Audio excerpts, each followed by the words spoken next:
I'm going to show you how to share a note with a third-party person and request a signature on that note. So these might be instances like you're sharing your note with, say, another member of the patient's treatment team, and it's not just that you're sharing it, but for whatever reason, you want their signature to acknowledge that they have read it, or that they are consenting to something. Examples I've used in my own practice are sometimes I have written, like a pre-discharge warning, and I'm sending it to, say, maybe both parents, of divorced kids, right? And so I want kind of both of them to have a signature on this document. Or I'm sending something to the patient's school, or in my case, maybe the patient's therapist if they're with another office. For whatever reason, I might want a signature from any one of these people in different scenarios, right? So what I'm going to do is I've signed my note here, and then you're going to go and click Request Signature. So you can request a signature from the client themselves on your note, but in this case, I'm going to show you how to do this for a third party. You can choose to set this up with their email address, and then they will enter a secret passcode.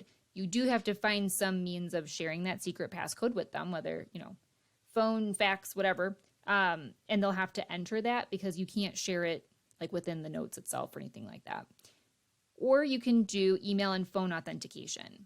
It does have to be a cell phone because they're going to get texted a code, which they then enter. That's the two-factor authentication, rather. But let's go through that one, assuming we've got somebody's cell phone number. So I'll say this is going to, Jane Therapist at janetherapist.com. We got to enter her cell phone here.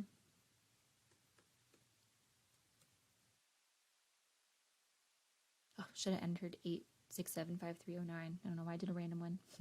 You can choose how long before it expires, depending on kind of the appropriateness of sending it over. How long would you want them to have access before this link expires? Like I was saying earlier, you can add a note to this recipient. What it will do is pop up for them as sort of a little header above the header when they're opening it up on their screen. So it's not officially part of the document, but they can't see it until they have entered in this passcode or, authentication code in order to view it. So this is really just kind of like a little note at the top for them. You wouldn't be able to share the password. You can add a specific signature statement if you'd like, if that's appropriate, saying, I agree to this specifically, or you can just leave it blank and they'll just sign. And then you are going to send this document. It is going to ask you to confirm that you're going to permanently lock it, which makes sense because it would not be fair to ask for a signature and then have the ability to go back and change the content, of the letter they signed. And that's it. If you'd like to monitor this, you can go over here to Lists, scroll down and click Signature Requests, and you'll see the request right here. You will be able to see a date and time of when it was accessed. When it's signed, it will say that it's signed under status. So if you use this method a lot, then there may be lots of signature requests that you see here. And it's not the easiest to filter them. You can really only filter by like note, consent form, or intake form, but or by status.